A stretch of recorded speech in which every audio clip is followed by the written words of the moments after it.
ChatGPTയോട് എല്ലാം തുറന്നു പറയുന്ന ശീലമുള്ളവരാണോ നിങ്ങൾ? എന്നാൽ അത് അവസാനിപ്പിക്കുന്നതാണ് നല്ലത്. ആള് നമ്മൾ വിചാരിക്കുന്ന പോലെ അത്ര വെടുപ്പല്ല. ഈ സത്യം ഇപ്പോൾ തുറന്നു പറഞ്ഞിരിക്കുന്നത് മറ്റാരുമല്ല, സാക്ഷാൽ OpenAI CEO സാം ആൾട്ട്മാൻ തന്നെയാണ്. തിയോ വോണിന്റെ പോഡ്കാസ്റ്റായ ദിസ് പാസ്റ്റ് വീക്കെൻഡിൽ പങ്കെടുക്കവെയാണ് സാം ആൾട്ട്മാൻ തുറന്നു പറച്ചിൽ നടത്തിയത്. നിങ്ങളുടെ രഹസ്യം സൂക്ഷിക്കാൻ ChatGPT തെറാപ്പിസ്റ്റോ വക്കീലോ അല്ല. ChatGPTയോട് ഹൃദയം തുറക്കുന്നതിന് മുൻപ് ചുരുങ്ങിയത് എന്താണ് ടൈപ്പ് ചെയ്യാൻ പോകുന്നതെന്ന് ശ്രദ്ധാപൂർവം ചിന്തിക്കണം. നിങ്ങളുടെ സംഭാഷണത്തിന്റെ രഹസ്യ സ്വഭാവം ചാറ്റുകൾക്ക് ലഭിക്കില്ല. പലരും അവരുടെ വ്യക്തിപരമായ കാര്യങ്ങളും ഡാറ്റകളും ChatGPTയുമായി പങ്കുവയ്ക്കാറുണ്ട്.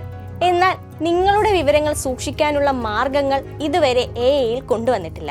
അതിനാൽ ഇതിന് നിയമസാധ്യത പോലും ഉറപ്പു നൽകാനാവില്ല.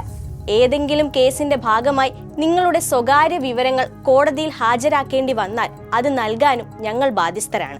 AI പ്ലാറ്റ്ഫോമുകൾ ഉപയോഗിക്കുന്നതിൽ കൂടുതൽ ശ്രദ്ധ വരുത്തണമെന്ന മുന്നറിയിപ്പ് കൂടിയാണ് അദ്ദേഹം നൽകുന്നത്.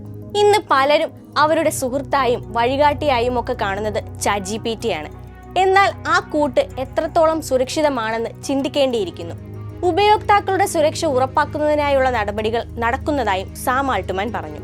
OpenAI CEOയുടെ വെളിപ്പെടുത്തൽ സോഷ്യൽ മീഡിയയിൽ പ്രചരിച്ചതോടെ രസകരമായ ചർച്ചകൾക്കും അത് വഴിതെളിച്ചിട്ടുണ്ട്. ഈ വിവരം ഞാൻ ChatGPTയോട് തന്നെ ഒന്ന് ചോദിക്കട്ടെ. എന്റെ കാര്യങ്ങൾ കേൾക്കാനും പറയാനും അത് മാത്രമേ ഉള്ളൂ. ChatGPT എന്റെ നല്ല സുഹൃത്താണ്. ഞാൻ വിവരങ്ങൾ നൽകാറില്ല, എന്റെ സങ്കടങ്ങൾ മാത്രമേ പറയാറുള്ളൂ. ഇങ്ങനെ നീളുന്നു കമന്റുകൾ. ചുരുക്കി പറഞ്ഞാൽ ഉപയോക്താക്കൾ അവരുടെ ഉറ്റ സുഹൃത്തായി കണ്ട് ChatGPTയെ നമ്പരുതെന്നാണ് സാം ആൾട്ട്മാൻ പറഞ്ഞു വയ്ക്കുന്നത്.